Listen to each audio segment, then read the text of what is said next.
He chose a model over his pregnant wife, but her return left him kneeling, broken heart, high heels. The breaking point. The ultrasound image lay on the kitchen counter, its edges slightly curled from where Lily had gripped it too tightly. She stared at the grainy black and white photo of their son, their miracle, and felt the familiar ache of loneliness settle in her chest. 8 months pregnant, and she couldn't remember the last time James had touched her belly to feel their baby kick. "Lily, I'm heading out," James called from the foyer, his voice carrying that distant tone she'd grown to recognize. Not cold exactly, but absent of the warmth that once colored every word he spoke to her. She waddled to the doorway, one hand supporting her swollen stomach.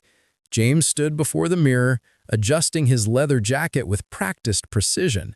He looked every bit the successful fashion photographer, sharp jawline, tousled dark hair, eyes that once looked at her like she was his entire world. "Another late shoot?" She tried to keep the tremor from her voice. "Haley's campaign runs until midnight. You know how these things are." He didn't meet her eyes in the mirror's reflection. Haley Monroe, the name that had become a shadow in their marriage. Lily had seen the Instagram posts, James laughing with the supermodel at rap parties, Haley's hand casually resting on his arm, comments from gossip bloggers speculating about chemistry that transcended the camera. "James, Dr. Morrison said the baby could come any day now. I'm high risk. You need to stop being so clingy." The words came out sharp, slicing through the air between them. He finally turned to face her, and Lily saw something in his eyes that made her blood run cold. Resentment. "This isn't who I married, Lily. You've become so needy, so domestic." The words struck her like physical blows. She steadied herself against the doorframe, fighting back tears that had become all too familiar. "I'm carrying your child." "I know that." He grabbed his camera bag with unnecessary force. "But I have a career. I can't just put everything on hold because you're uncomfortable." Uncomfortable. As if the morning sickness that left her dehydrated and hospitalized was merely inconvenient. As if the gestational diabetes and blood pressure concerns were just her being dramatic. "Do you even want this baby?" The question escaped before she could stop it. James froze, his hand on the doorknob. For a moment, Lily hoped he would turn around, take her in his arms, and tell her she was crazy for even asking. Instead, he opened the door. "I want the life I had before everything changed." The door clicked shut with devastating finality. Lily stood alone in their designer apartment, surrounded by the life they'd built together. The expensive furniture, the framed photographs of their wedding day, the nursery she decorated herself while James worked late. All of it suddenly felt like a museum dedicated to something that had died without her noticing. Her phone buzzed. A notification from Instagram. Haley Monroe had posted a new story. Against her better judgment, Lily opened it. There was James, his camera slung around his neck, grinning at Haley, who wore nothing but a silk robe and confidence. The caption read, "Late nights with the best photographer in the business. Magic happens after dark." Lily's hand trembled as she deleted the app, but the image had already burned itself into her memory. That night, she went into labor alone, her desperate calls to James going straight to voicemail. She took herself to the hospital in an Uber, her overnight bag clutched to her chest, trying not to think about the birth plan they'd made together, the one where James would hold her hand and be the first to cut her son's umbilical cord. 18 hours later, Ethan James Carter entered the world with a powerful cry. The nurse placed him on Lily's chest, and she fell in love in a way she'd never experienced before. Pure, unconditional, transformative. "Where's Dad?" the nurse asked kindly. Lily looked down at her son's perfect face and felt something inside her break and rebuild simultaneously. "He made his choice," she whispered, kissing Ethan's forehead, "and I'm about to make my own." The abandonment. 3 days after Ethan's birth, James finally came to the hospital. Lily was nursing their son when he appeared in the doorway, looking uncomfortable and out of place among the pastel balloons and flower arrangements her family had sent. "I'm sorry I missed it," he said, the apology hollow and rehearsed. "The shoot ran longer than expected and my phone died." Lily didn't respond. She'd spent 72 hours learning every detail of her son's face, the way his tiny nose wrinkled when he was hungry, how his fingers curled around hers with surprising strength, the small birthmark behind his left ear. She'd also spent those hours realizing that she'd been living in denial for months. James approached the bed cautiously, peering at Ethan with an expression that looked more like curiosity than paternal love. "He's small." "He's perfect," Lily corrected, her voice steel beneath silk. "Right, of course," James shifted his weight, checking his watch. "Listen, Lily, we need to talk about arrangements." Something cold slithered down her spine. "Arrangements?" "I've been doing a lot of thinking." He couldn't meet her eyes. "About us, about what I want from life. This," he gestured vaguely at her and Ethan, "this isn't what I signed up for. You're his father. And I'll support him financially, obviously, but Lily." He ran his hand through his hair, the gesture she once found endearing now seeming calculated. "I'm not in love with you anymore. I haven't been for a while." The machines monitoring her vitals seemed to beep louder in the sudden silence. Ethan stirred in her arms, oblivious to the destruction of his family before he'd even had a chance to know it whole. "It's her, isn't it, Haley?" James had the decency to look ashamed for approximately 3 seconds. "She understands my work, my ambitions. She doesn't try to trap me with responsibility and expectations." Trap him? As if their marriage vows, their planned pregnancy, their life together had been some elaborate scheme rather than the future they'd chosen together. "Get out," Lily said quietly. "Lily, be reasonable. Get out!" Her shout startled Ethan, who began to cry. She held him close, rocking him gently while fixing James with a gaze that could have frozen fire. "Get out of this room, out of this hospital, out of our lives. You'll hear from my lawyer about support payments and custody arrangements." James backed toward the door, relieved to have an excuse to leave. "For what it's worth, I did love you once. Once wasn't enough." After he left, Lily allowed herself exactly 15 minutes to cry. Then she dried her tears, looked down at her son's innocent face, and made a decision. She wasn't going to stay in this city, surrounded by reminders of her failed marriage and the man who chose glamour over his own family. Within 2 weeks, the gossip sites had confirmed what Lily already knew. James Carter and Haley Monroe were officially a couple. The photos were everywhere, them at exclusive restaurants, her wearing his jacket at Fashion Week, kissing on the beach in the Hamptons. They looked perfect together, all sharp angles and photogenic chemistry. Lily packed up their apartment when James was conveniently on location. She took only what was hers and Ethan's: clothes, books, her grandmother's jewelry, and the few photographs from her life before James. Everything else, the designer furniture, the art collection, the life they'd built together, she left behind like a snake shedding dead skin.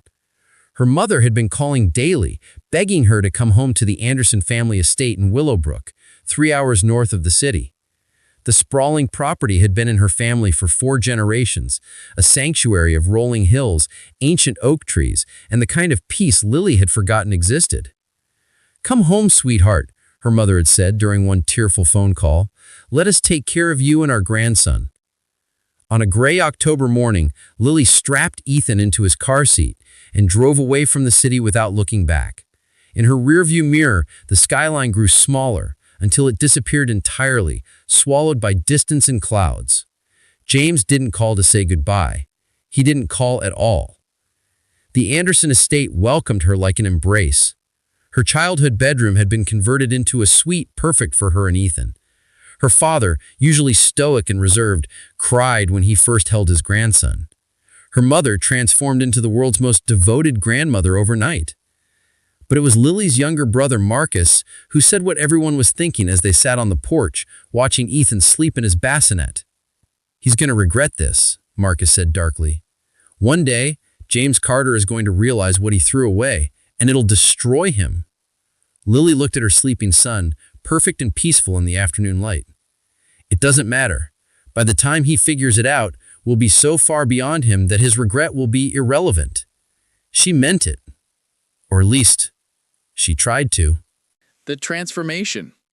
3 years passed like pages turning in a book. Lily was writing herself. The broken woman who'd arrived at the Anderson estate with a newborn and a shattered heart had been transformed into someone even she barely recognized. Someone stronger, sharper, and infinitely more capable than the woman James had left behind. Ethan grew into a bright, energetic toddler with his mother's warm, hazel eyes and a smile that could light up rooms. He knew nothing of his father except what Lily told him in carefully neutral terms.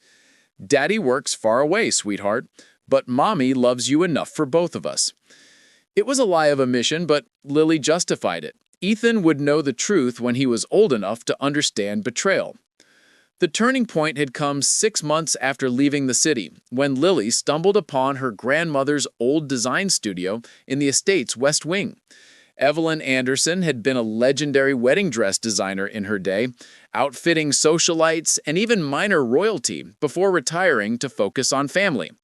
Her sketches and fabric swatches remained preserved like artifacts of a more elegant era. Lily, who'd abandoned her own design dreams to support James's career, felt something reignite inside her. She started sketching again, first tentatively, then obsessively. Her designs combined her grandmother's classical elegance with modern sensibility. She created dresses that made women feel powerful and beautiful, not despite their imperfections, but because of them. "You have your grandmother's gift," her mother had said, watching Lily work late into the night. "But you have something she didn't: fire." Lily launched her brand, Lily Anderson Designs, from the estate. Her first collection, titled Phoenix, featured wedding dresses for women who believed in second chances.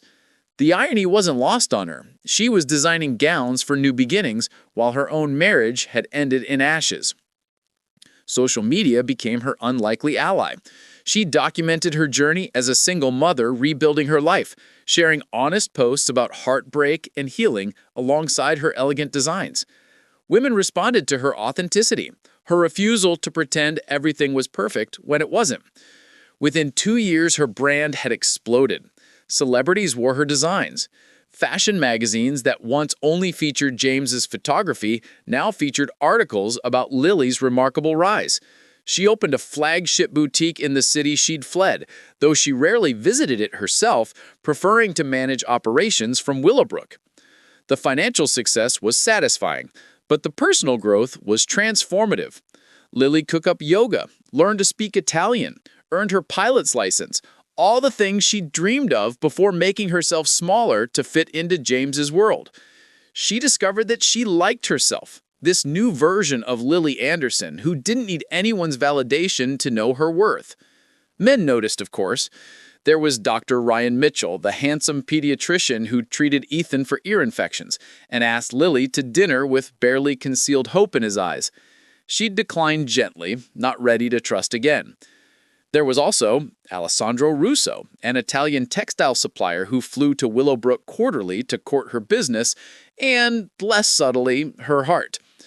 "You are too beautiful to be alone," Alessandro had said during his last visit, his accent making the words sound like poetry. "I'm not alone," Lily had replied, watching Ethan play in the garden. "I'm whole." Meanwhile, James's relationship with Haley had become tabloid fodder. At first, they were the fashion world's golden couple, photogenic, successful, enviable. But cracks began to show.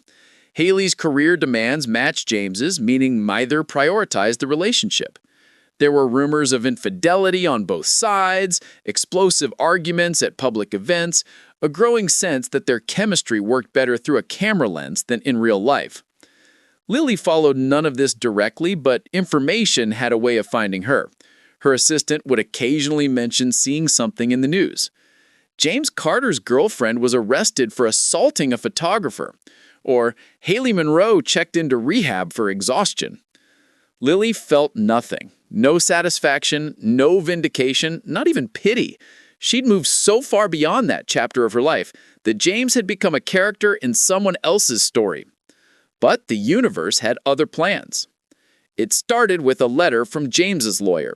He wanted to establish formal custody arrangements, see his son, begin the relationship he'd abandoned. The letter was clinical and legal, devoid of emotion or apology.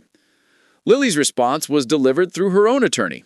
Supervised visitation at her discretion when and if she determined it was in Ethan's best interest. The message was clear. James would enter their lives on her terms or not at all. Then came the scandal. Haley Monroe's tell-all interview dropped like a bomb on the fashion world. She described their relationship in devastating detail. James's obsession with his career, his emotional unavailability, his apparent inability to commit to anything except his next photographic conquest. She mentioned Lily by name, calling her the wife he abandoned while she was pregnant because she wasn't glamorous enough for his brand. The internet exploded. Overnight, James transformed from celebrated photographer to cautionary tale about men who abandon their families for younger models. Brands dropped him, exhibitions were canceled, his carefully curated image crumbled under the weight of public judgment. Lily was in her studio when her phone began buzzing incessantly. Interview requests, messages of support, journalists wanting her side of the story. She turned it off and kept working.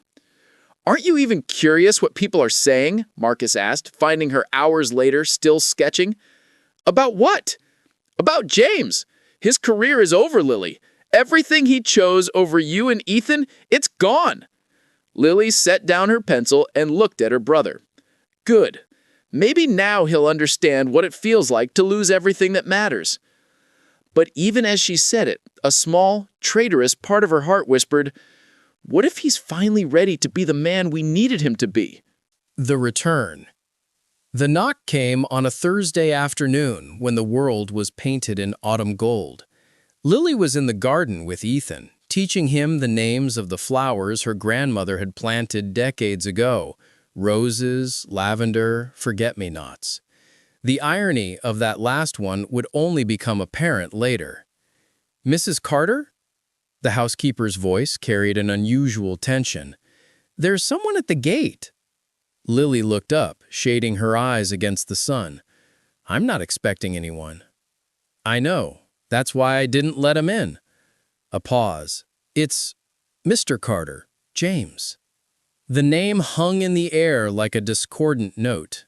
Ethan, oblivious to the significance, continued chasing a butterfly between the flower beds. Lily's heart performed a complicated dance of emotions she'd thought herself immune to: anger, anxiety, and something dangerously close to curiosity.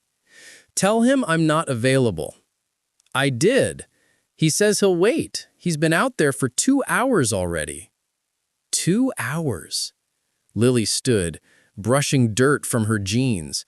Designer jeans now, ones she could afford herself.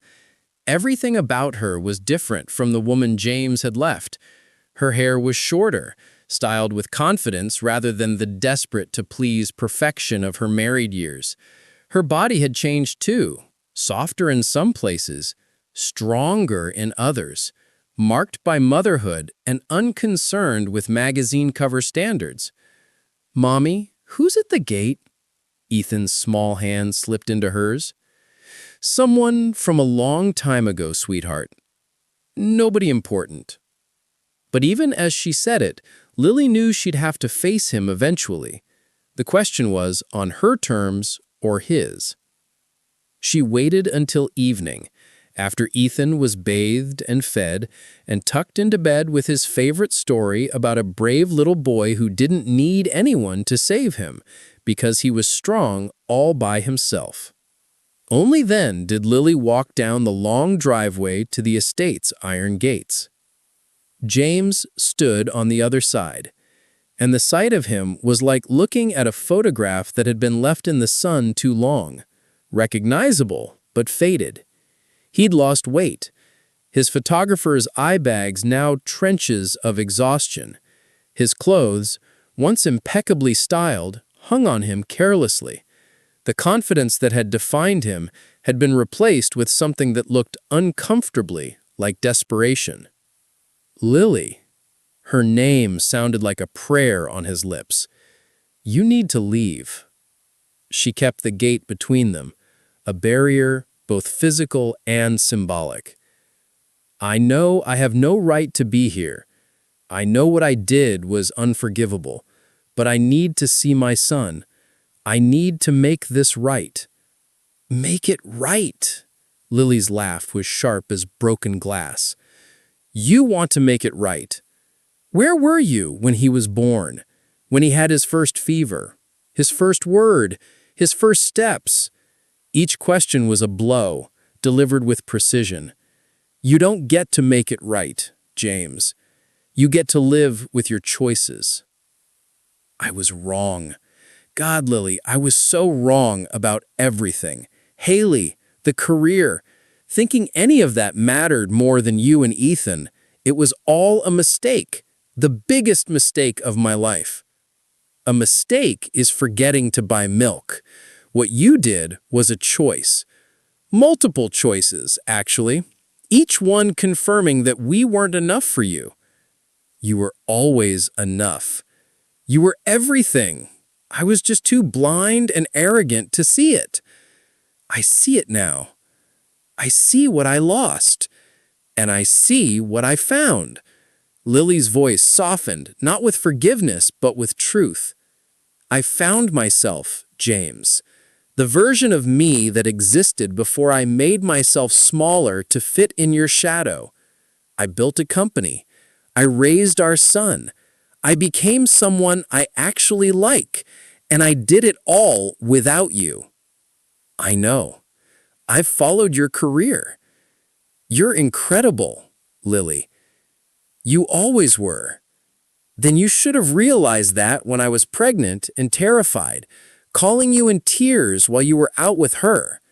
The words came out colder than she'd intended, but she didn't soften them. What do you want, James? Really? A chance? Just a chance to know Ethan, to prove I can be the father he deserves. He paused, seeming to gather courage, and maybe eventually to prove I can be the man you deserved all along. There it was, the real reason he'd come, not just for Ethan, but for her, for them. You don't get to want me back now that everything else has fallen apart, Lily said, though her voice shook slightly. I'm not your safety net or your redemption arc. I know. And I'm not asking for forgiveness or a second chance at our marriage. I'm asking for the opportunity to be Ethan's father. He deserves that much, doesn't he? It was a clever move, framing it as what Ethan deserved rather than what James wanted. And damn him, he wasn't entirely wrong. Lily had spent 3 years telling herself that Ethan didn't need a father, that she was enough. But watching her son ask questions about the daddy in his storybooks, seeing him gravitate toward her father and Marcus for male attention, had planted seeds of doubt. Supervised visits, here, at the estate, 1 hour, twice a week. If you're even 5 minutes late, the visit is canceled. If Ethan seems uncomfortable or upset, you leave immediately. And James? She met his eyes through the gate. If you hurt him the way you hurt me, there won't be a corner of this earth where you can hide from my wrath. Relief flooded his features. Thank you. Lily, thank you. I won't let you down. I won't let him down. You already did. This is about whether you can do better. She turned to walk away, but his voice stopped her. You look beautiful.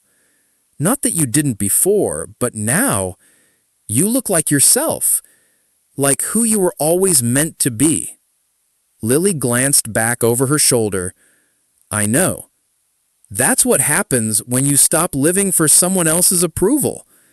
As she walked back up the driveway, she felt James's eyes on her until the twilight and distance swallowed her figure. Her hands were trembling slightly, adrenaline and old emotions colliding in her bloodstream. She'd faced him, set boundaries, maintained her power. So why did she feel like she'd just opened a door she'd worked 3 years to keep closed?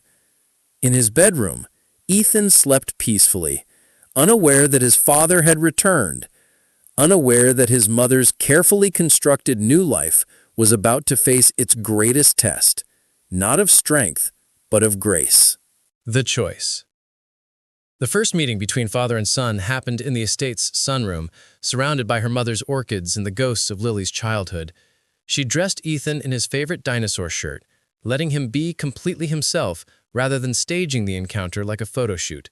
If James wanted to know his son, he would know the real boy, not some styled version. Ethan clung to Lily's leg when James entered, suddenly shy. Marcus stood in the doorway, arms crossed, playing the protective uncle with unsubtle intensity. "Ethan," Lily knelt down to her son's level, "this is James. He's your father." James's face crumpled at her hesitation, at her inability to say daddy, as if the title had to be earned rather than assigned by biology. He lowered himself to the floor, making himself small and unthreatening. "Hi, Ethan. I've been wanting to meet you for so long." "You're the one in the picture," Ethan said, the sole photograph Lily had kept, a shot of James smiling before everything fell apart. "Mommy says you work far away." I do. But that was a mistake. I should have been here with you and your mom."